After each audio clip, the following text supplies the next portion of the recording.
Alors, bonsoir et bienvenue à ce dernier webinaire de la saison. Je vais donc arrêter les webinaires à partir d'aujourd'hui et je les reprendrai à la mi-septembre.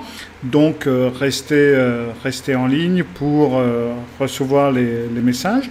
Je prends toujours une pause au mois de décembre et puis donc en juin, juillet et août parce que de toute façon, les gens ont d'autres chats à fouetter à cette période. Pour finir la saison, j'ai décidé de parler d'un sujet dont plusieurs personnes m'ont posé les questions, et sur YouTube, et par email, et un petit peu partout, et même comme des commentaires.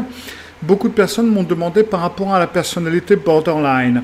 Apparemment, il y a certaines confusions lorsque j'ai parlé des personnalités narcissiques ou lorsque je parle des personnalités sociopathes ou autres. Beaucoup me demandent, mais est-ce que ça ne ressemble pas beaucoup à la personnalité borderline ou est-ce que c'est pas comme la personnalité borderline, etc. Or, ça ne l'est pas du tout, du tout, du tout. Il y a de très grosses différences. Et donc, je me suis dit, on va finir la saison justement sur la personnalité borderline pour bien tout finir et tout mettre en ordre. Alors, pour ceux qui ne me connaissent pas ou qui ne me connaissent pas encore, je m'appelle donc Cyril Malka. À l'origine, j'étais psychanalyste, mais je me suis dirigé vers la psychologie cognitive. Je suis donc psychocognitif et hypnothérapeute. C'est un métier que j'ai fait maintenant depuis la fin des années 80. Vous pouvez suivre mon parcours ou vous pouvez avoir plus d'informations sur mon site principal qui d'ailleurs a des nouvelles, des textes sur pas mal de trucs et tout. C'est donc malka.fr et là il y a toute une page, une série d'articles qui dit qui et où est Cyril Malka et vous pourrez tout savoir à mon sujet. Bien, enfin presque. Bien, passons maintenant donc à ce qui nous intéresse, c'est la personnalité borderline. Alors la personnalité borderline, j'ai une tendance à utiliser le mot borderline justement parce que ma formation est en grande partie américaine ou danoise. Et là on utilise, même en danois, on utilise l'expression anglaise qui est borderline. Mais en fin de compte, il y a un terme français qui est parfait et qui est trouble de la personnalité limite. À l'origine, c'était parce que c'est ce qu'on appelait des psychonévroses, parce que c'était entre la psychose et la névrose, ce qui en fin de compte n'est pas du tout le cas. Mais pour l'instant, donc le nom est toujours matière à débat, enfin la dénomination est toujours matière à débat, en tout cas dans les pays anglophones, parce qu'on trouve que borderline, c'est un petit peu, c'est un petit peu limite justement. Parce que ça a cette idée que les personnes sont psychotiques et une personne psychotique par la règle n'est pas possible à guérir. Or, ça n'est pas du tout le cas pour les borderline. Donc c'est toujours, pour l'instant, c'est toujours un petit peu matière à débat, mais il n'y a pas de terme plus adapté en ce moment. En tout cas, on ne s'est pas mis d'accord là-dessus. Donc on appelle ça donc la personnalité borderline ou la personnalité limite. C'est un petit peu au choix, comme vous voulez. Alors pour donner une vue d'ensemble, la personnalité borderline, la personne qui a cette personnalité, va avoir des relations très instables avec les autres personnes, va avoir une image de soi qui est instable également, des émotions qui vont être instables, un comportement qui va très souvent être dangereux, et il va y avoir le plus souvent également une tendance à l'automutilation.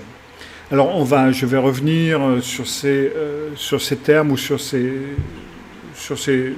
signes pendant ce webinaire. Mais ça, c'est juste pour donner une idée d'ensemble. Et comme vous pouvez le voir déjà dès le départ, ça n'a absolument rien à voir ni avec la personnalité histrionique dont j'ai parlé, ni avec la personnalité narcissique, ni avec la personnalité sociopathe. Ça n'a absolument rien à voir. Parce que toutes ces personnes-là ont une image de soi, par exemple, qui est très stable, elle n'est pas exacte, mais elle est très stable. Ils ont des émotions qui sont stables. Pour les sociopathes, ils n'en ont pas du tout. Enfin bref.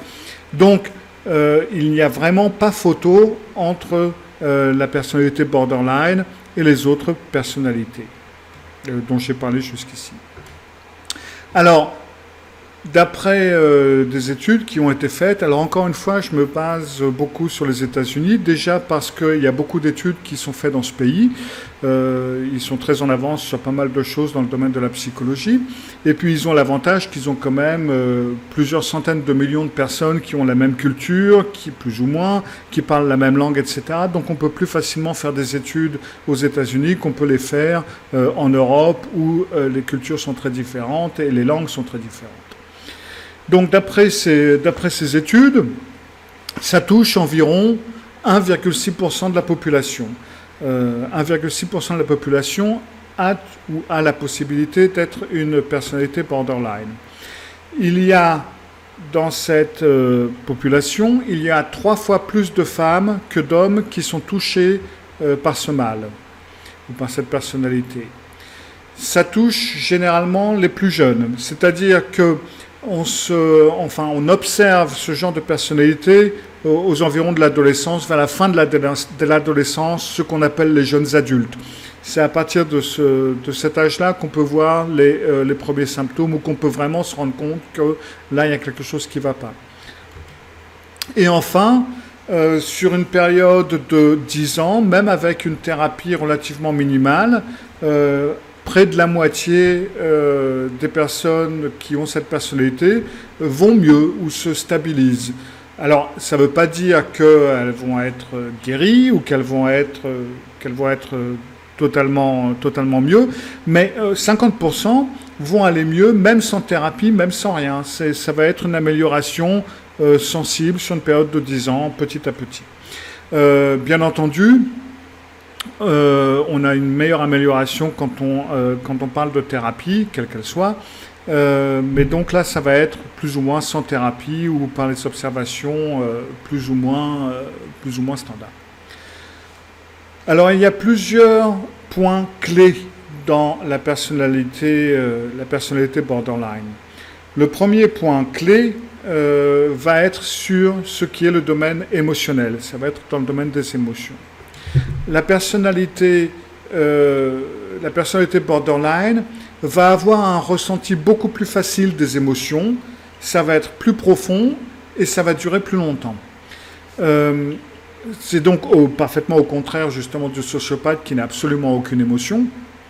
La personnalité borderline va plus facilement ressentir des émotions très fortes, beaucoup plus profondes, presque pour une petite chose ou pour un petit truc qui va se passer, l'émotion va être beaucoup plus intense.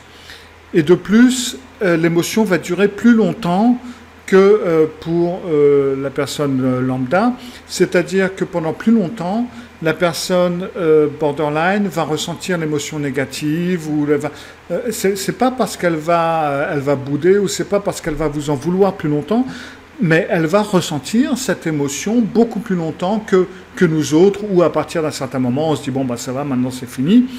Bon, la personne borderline, elle ne peut pas tout simplement laisser tomber comme ça. Elle va continuer à tourner un petit peu là-dedans pendant un certain temps. Les émotions vont surtout être basées sur un côté idéalisation et un côté d'évaluation de la personne. C'est-à-dire que les émotions positives, elle va plus facilement avoir des émotions extrêmement positives par rapport à quelqu'un.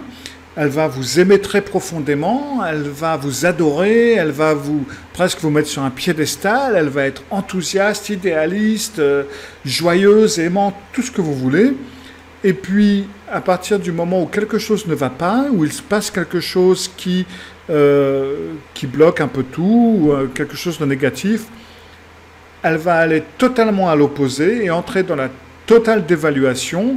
Et puis, donc, elle va entrer dans des émotions négatives, extrêmement négatives. Ça va aller vers l'anxiété, ça va aller vers la dépression, la culpabilité, la honte. des émotions très très très fortes dans le côté négatif, qui va donc la déstabiliser totalement. Ce qui donne cette personnalité qui très facilement va passer du très positif au très négatif en l'espace de très peu de temps, en tout cas vu de l'extérieur. Ce sont des personnes qui sont extrêmement sensibles, extrêmement émotionnelles, et dès qu'elles se sentent rejetées, critiquées ou isolées, ou après un fiasco même, tout bascule. Ce sont des personnes vraiment extrêmement émotionnelles et extrêmement sensibles. Lorsque, justement, on parle des émotions qui sont aussi violentes, si on veut dire ça comme ça, cela nous mène vers leur comportement. Les borderline ont un comportement qui est extrêmement impulsif. On peut tous avoir des tendances impulsives, bien entendu, mais pour eux, c'est vraiment presque une façon d'être.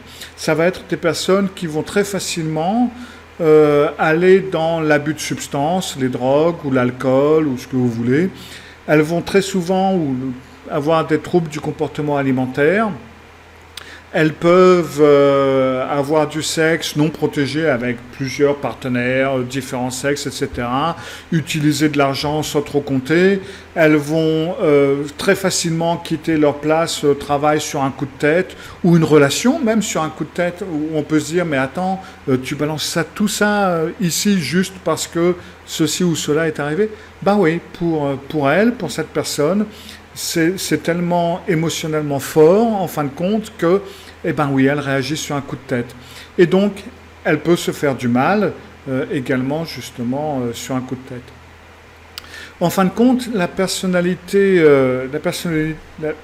borderline peut facilement entrer dans un espèce de cercle vicieux où, par exemple, elle agit sur un coup de tête parce que, il y a une émotion violente qui arrive ou qu'elle ressent, et donc comme elle ne peut pas la gérer, comme elle est submergée par cette émotion, elle va donc agir sur un coup de tête. Elle va faire quelque chose de totalement stupide, elle va quitter sa famille, elle va quitter ceci, elle va quitter cela, elle va faire une connerie, et donc elle va se détacher, si on veut dire c'est comme ça.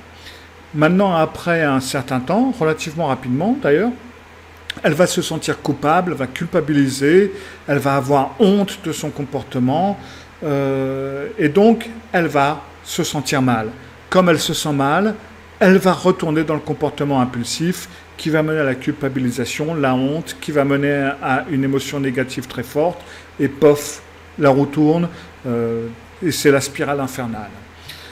Donc le comportement impulsif et donc ces émotions très fortes, très intenses, sont très liées justement dans la personnalité borderline.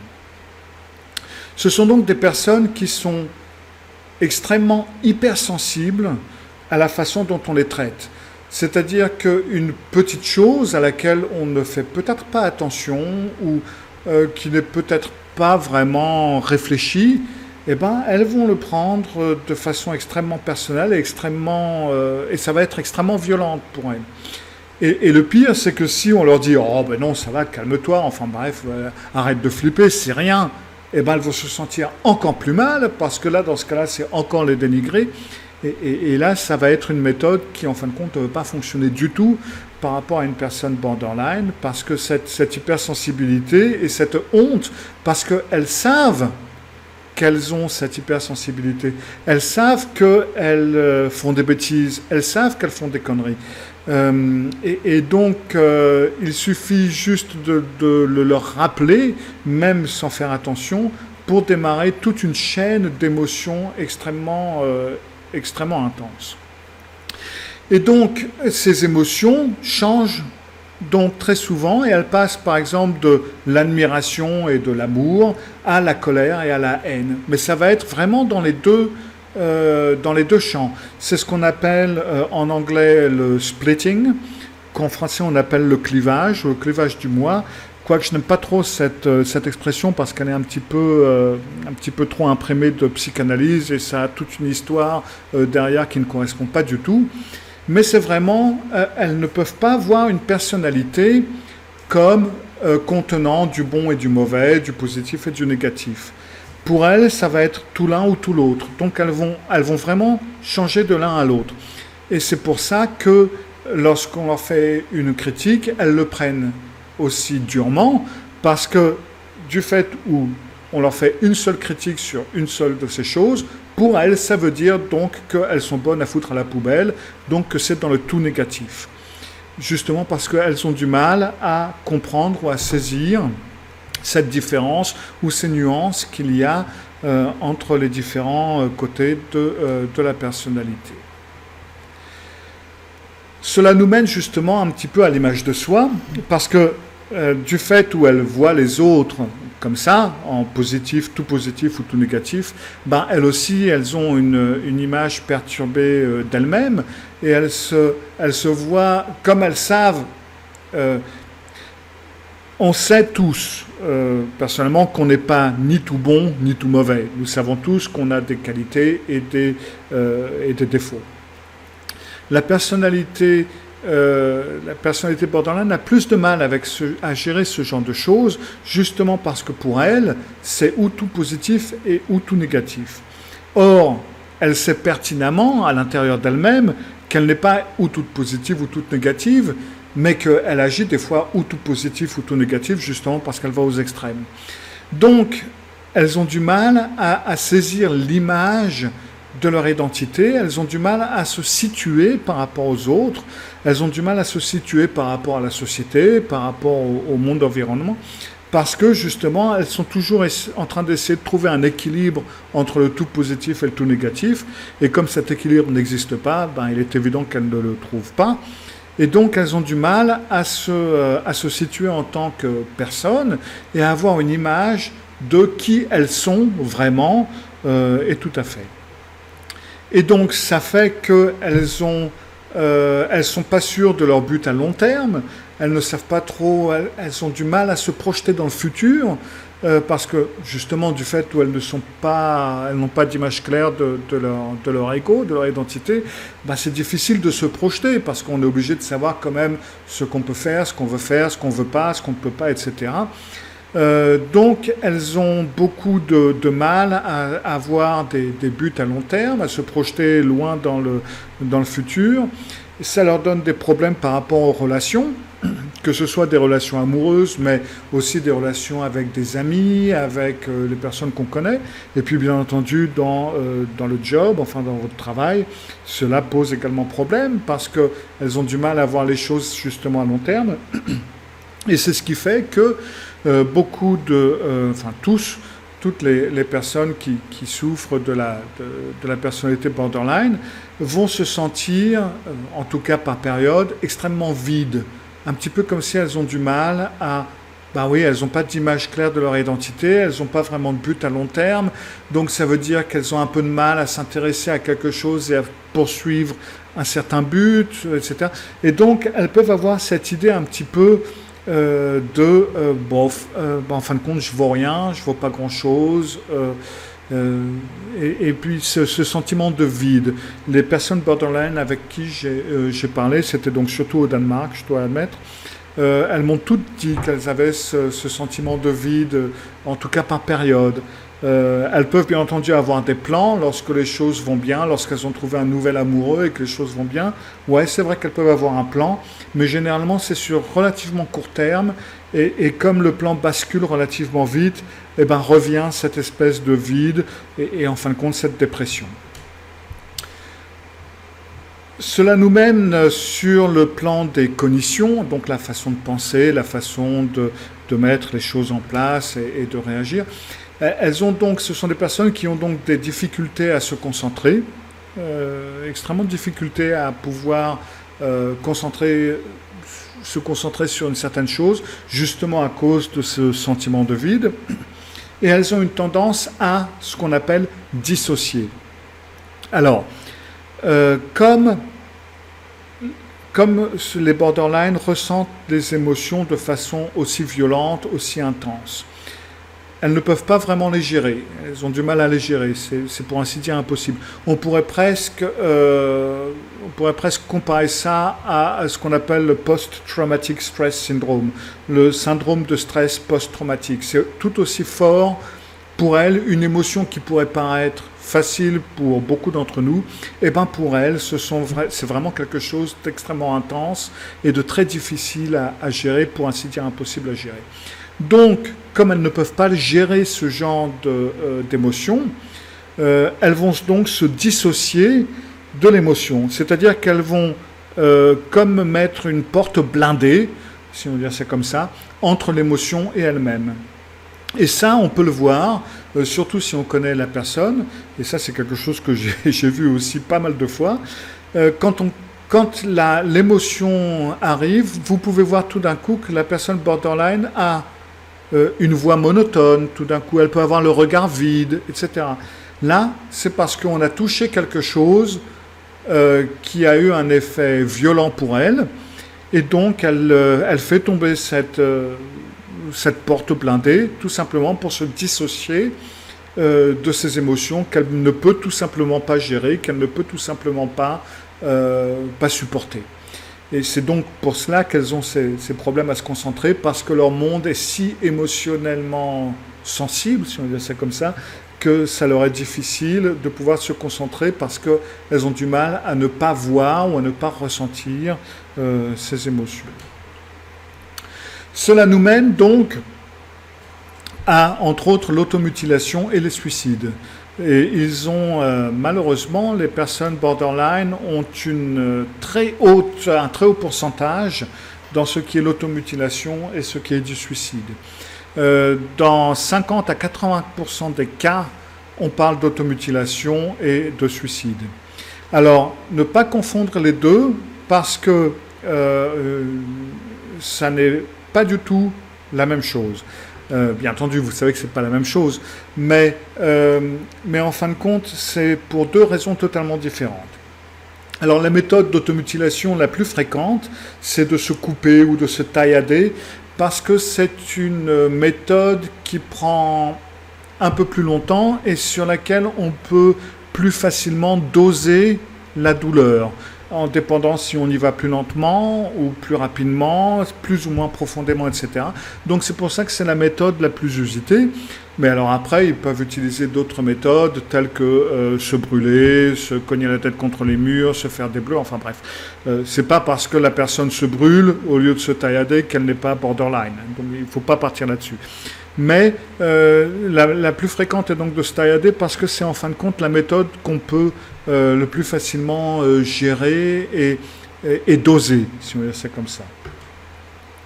Le risque de suicide est entre 3% et 10%. Il est 2 fois plus fréquent chez les hommes que chez les femmes. Et on pense, alors là on ne sait pas vraiment, mais on a une forte impression que beaucoup de cas de suicide d'hommes sont en fin de compte des hommes qui étaient borderline mais qui n'ont jamais été diagnostiqués. Donc il y a un risque de suicide relativement haut par rapport à une catégorie de la population. Alors, l'automutilation, c'est généralement à cause de cette dissociation dont je vous ai parlé il y a quelques instants, du fait où le borderline donc met cette espèce de mur ou de porte blindée entre ses émotions et lui ou elle, mais c'est pas suffisant. Enfin, je veux dire, on peut pas garder ses émotions à distance constamment. Il faut bien les exprimer. Et donc, c'est leur façon d'exprimer ou de vivre ou de gérer ou de travailler leurs émotions, c'est justement en utilisant l'automutilation.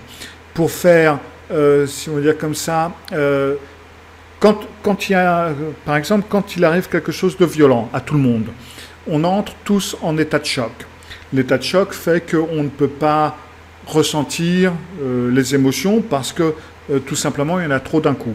Si on perd une personne qu'on aime beaucoup, par exemple, le mari, votre femme, ou ce que vous voulez, enfin une personne qui vraiment veut dire beaucoup pour vous, on va entrer en état de choc parce que tout simplement, on perd beaucoup de choses d'un coup et on ne peut pas s'y retrouver. Après l'état de choc, on commence à se remettre un petit peu en route petit à petit, de façon à ce que les émotions arrivent au compte-gouttes, de façon à ce qu'on puisse les gérer une après l'autre.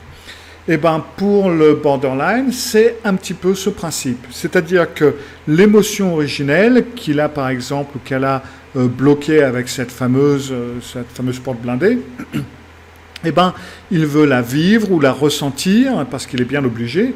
Et donc, dans ce cas-là, en se tailladant, ça lui permet de vivre cette émotion petit à petit et de gérer cette émotion petit à petit pour chaque coup de lame, presque. Donc, l'automutilation, c'est pour le borderline une façon de vivre et de gérer la vie émotionnelle. Le suicide, c'est plutôt ce qui arrive lorsque la personnalité borderline entre en période de...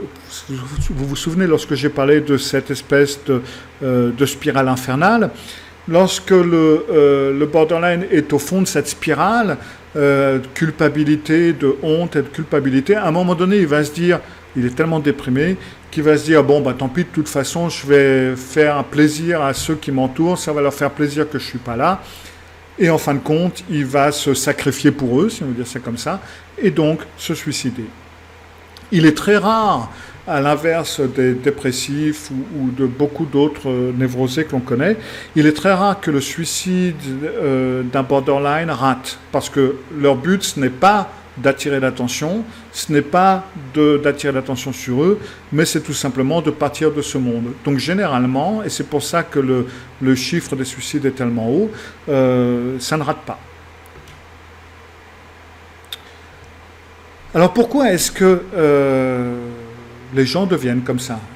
Ça vient d'où, cette personnalité borderline? Alors, on a très peu d'études à ce sujet parce que ça a été un sujet presque tabou. Pendant longtemps, on a mis les personnalités borderline en hôpital psychiatrique et on ne s'en est pas occupé plus que ça.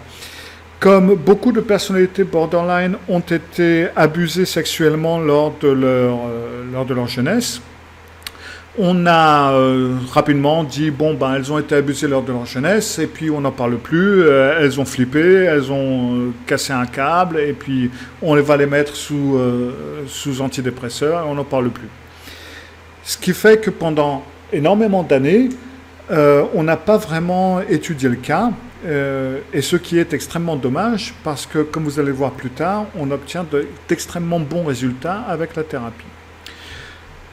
Alors, d'après les études qui ont été faites, il y a un côté génétique à l'affaire, c'est-à-dire qu'il y a 40 à 80% de causes, enfin de matériel, si on dit ça comme ça, qui est héréditaire. C'est-à-dire que si quelqu'un a des problèmes borderline dans la famille, il y a de très gros risques pour qu'il y en ait d'autres qui suivent. Il y a également, on a remarqué, des anormalités dans le cerveau ou des défauts dans le cerveau. Entre autres au niveau de l'amygdale, entre autres au niveau de la partie frontale. La partie frontale est par exemple moins active chez les borderline qu'elle l'est normalement. L'amygdale est réduite. Enfin bref, il y a des différences physiques qui sont visibles et qui sont possibles à voir tout simplement par l'imaging, qui prouvent et qui indiquent qu'il y a un problème au cerveau. Ensuite, on a remarqué que, mais ça c'est extrêmement nouveau, donc pour l'instant c'est toujours en étude, mais apparemment il y aurait un facteur neurobiologique. Entre autres, on penserait que c'est lié à l'œstrogène. C'est-à-dire qu'on a remarqué que les personnalités borderline, lorsque arrivent leurs règles ou lorsque le taux d'estrogène change dans une certaine direction, eh ben cela a une influence sur leur état émotionnel beaucoup plus important, si on veut dire ça comme ça, que pour les personnes qui ne sont pas borderline. Donc là, il y a un facteur neurobiologique qu'il faut prendre en ligne de compte, sans bien entendu commencer à dire bah tu as du PMS, donc prémenstruel, etc. Mais apparemment, il y a de toute évidence un phénomène là. Ensuite, il y a donc un facteur donc dans le développement. C'est-à-dire que dans les familles où justement les enfants ont été maltraités, d'une façon ou d'une autre, il y a plus de risques pour avoir des borderline. Est-ce que c'est la maltraitance en elle-même? Est-ce que c'est l'abus sexuel en lui-même? Ou est-ce que c'est parce que ce sont des personnes qui ont une génétique particulière qui fait qu'ils ne le supportent pas aussi bien que d'autres? Pour l'instant, on n'est pas trop sûr, on n'a pas vraiment de résultats probants. En tout cas pas scientifiquement prouvé que je puisse vous proposer ici.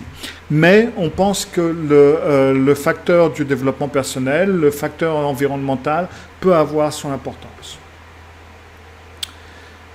Alors c'est bien beau tout ça, mais est-ce qu'il y a une solution à ce problème? Eh bien oui. En fin de compte, on a obtenu d'extrêmement bons résultats avec ce qui s'appelle la thérapie cognitive et comportementale. Et ça a été en solo, c'est-à-dire en prenant une personne en thérapie tout simplement, ou en groupe. La thérapie de groupe peut avoir de bons effets pour la personnalité borderline, parce qu'on peut voir, on se sent moins seul. Le fait d'être avec d'autres personnes plus ou moins qui ont le même problème ou même qui ont d'autres problèmes peut faire qu'on peut voir qu'en fin de compte on n'est pas aussi mauvais que ça, on n'a pas de raison d'avoir honte parce que ça c'est un des syndromes particuliers que la personnalité borderline ressent, c'est cette honte, cette culpabilité très rapidement. Et puis, il y a quelque chose qui s'appelle la thérapie comportementale dialectique, qui est donc une branche spéciale de la thérapie cognitive et qui est spécialement utilisée pour éviter que la personnalité borderline passe au suicide. Donc là encore, on est dans la thérapie cognitive et c'est donc une branche spéciale, c'est une méthode spéciale, je ne peux pas vous l'expliquer maintenant, ça prendrait trop de temps, de la thérapie cognitive. On utilise des médicaments, mais les médicaments ne pourront pas guérir ou améliorer la personnalité borderline en quoi que ce soit. On utilise les médicaments, enfin on devrait utiliser les médicaments pour la personnalité borderline lorsque cette personne est en dépression ou en anxiété, etc., pour l'aider à survivre, à surmonter et pour pouvoir plus facilement travailler ensemble en thérapie. Donc les médicaments, c'est quelque chose que l'on utilise comme un support pour éviter de déraper ou d'aller trop loin dans un ou dans l'autre sens. Mais la thérapie en elle-même reste la chose la plus importante pour s'en sortir. Lorsque l'on entre, et là c'est aussi encore une fois un sujet à débat, mais dans la plupart des cas, et l'école de laquelle je suis en tout cas, on a une forte tendance à annoncer au client qu'il est borderline. Qu'elle est borderline. Parce que c'est un fait que, et c'est là où est l'objection, c'est qu'il y a un stigmate par rapport à la personnalité borderline, parce qu'on les voit souvent comme des personnes ou criminelles ou extrêmes, etc. etc. Et ce qui fait qu'on n'ose pas trop utiliser le mot. Mais lorsque la personne borderline sait qu'elle est borderline, c'est déjà le premier pas vers une explication de son comportement et également le premier pas vers une amélioration. C'est pas parce que tu es comme ça, c'est pas parce que tu as ceci ou cela, mais c'est parce que tu as cette personnalité borderline qui a tel et tel problème sur lesquels on peut travailler. On met un diagnostic et il est important que le client le sache parce que ça lui ouvre la porte en fin de compte vers la solution. Donc, la thérapie avec une prise de conscience de l'état dans lequel cette personne est, et donc un travail cognitif et comportemental pour lui apprendre à gérer les émotions, pour lui apprendre ce qu'est une émotion. Et pourquoi c'est positif d'avoir les émotions négatives? Parce que c'est ce qui nous apprend à pouvoir nous développer, etc. etc. Enfin bref, c'est un apprentissage que la personne borderline peut parfaitement apprendre parce qu'elle n'est pas plus bête qu'une autre, et sur laquelle elle peut se reposer et qu'elle peut utiliser pour avancer. Elle peut parfaitement apprendre à gérer ses émotions et à s'en sortir. Il y a une étude qui a été faite, donc encore aux États-Unis, en 2003, justement sur une période de 6 ans, enfin un peu plus de 6 ans, parce qu'ils ont pris les personnes pendant la première année, donc ça a duré un petit peu plus de 6 ans, et qui a suivi les patients borderline pendant donc cette période de 6 ans dans une thérapie cognitive et comportementale. Après, dans les 2 ans de thérapie, 34,5% des clients s'en sont sortis. Ça fait quand même pas mal. Bon, alors il faut savoir que dans les thérapies cognitives et comportementales, où on travaille avec des périodes de 3 mois, 6 mois, 9 mois, au maximum 1 an, 2 ans, ça représente quand même un certain temps. On ne parle pas de psychanalyse où vous êtes en analyse pendant 15 ans, on parle de thérapie courte. Donc 2 ans, c'est quand même un travail assez intensif qui a été fait. Mais donc plus d'un tiers des clients s'en sortent après 2 ans. Après 4 ans, 49,4% des clients étaient sortis du système, s'en étaient remis et pouvaient vivre leur vie. Et après 6 ans, donc 68,6% de rémission. Et donc à la fin de l'étude, donc elle a duré un petit peu plus de 6 ans, 73,5% des clients étaient totalement remis et s'en étaient totalement sortis. Et on a revu donc ces 73% 10 ans plus tard pour voir comment les choses se passaient, si c'était un truc qui tenait bon ou s'ils étaient retombés. Et donc 10 ans après, 86% des clients étaient toujours parfaitement stables et vivaient une vie totalement normale. Et bon, ils étaient toujours un peu sensibles, là on est d'accord là-dessus, mais ils savaient parfaitement gérer leur vie et il n'y avait vraiment pas de souci. Donc, même si borderline peut paraître extrêmement violent, justement parce qu'ils vivent leurs émotions extrêmement violentes, et peuvent paraître extrêmement extrêmes avec extrêmement extrême, j'aime bien l'expression, avec cette façon de se taillader, de s'automutiler, etc. Et que ça peut donner l'impression que c'est des personnes qui sont folles à lier et puis on peut tout aussi bien les foutre en hôpital psychiatrique et les oublier. Et bien en fin de compte, ça n'est pas du tout le cas. La plupart d'entre elles, donc près d'un tiers d'entre elles, plus d'un tiers d'entre elles, après 2 ans de thérapie cognitive et comportementale, s'en sortent parfaitement bien. Et ce sont des chiffres, en fin de compte, qui sont meilleurs que les chiffres des personnes qui ont des angoisses, où aux environs de plus de 50% des personnes qui ont des angoisses ne s'en remettent jamais. Donc, point de vue pronostic, c'est un très bon pronostic. En plus, ce sont des personnes qui sont très agréables, quand on travaille avec elles, elles sont en fin de compte très agréables parce qu'elles sont intéressées à la vie émotionnelle et elles sont intéressées à s'en sortir, parce qu'elles vivent un enfer, en fin de compte. Voilà, c'était donc le dernier webinaire de la saison 2018. Je vais vous laisser là donc jusqu'au mois de septembre. Si vous avez des questions, si vous avez envie que je parle d'un autre sujet, donc à partir de l'automne, n'hésitez pas à m'envoyer un mail à cyril@malka.fr. Et puis, sans ça, je vous dis bonnes vacances, bon été, et puis on se revoit à la rentrée. Au revoir et à bientôt.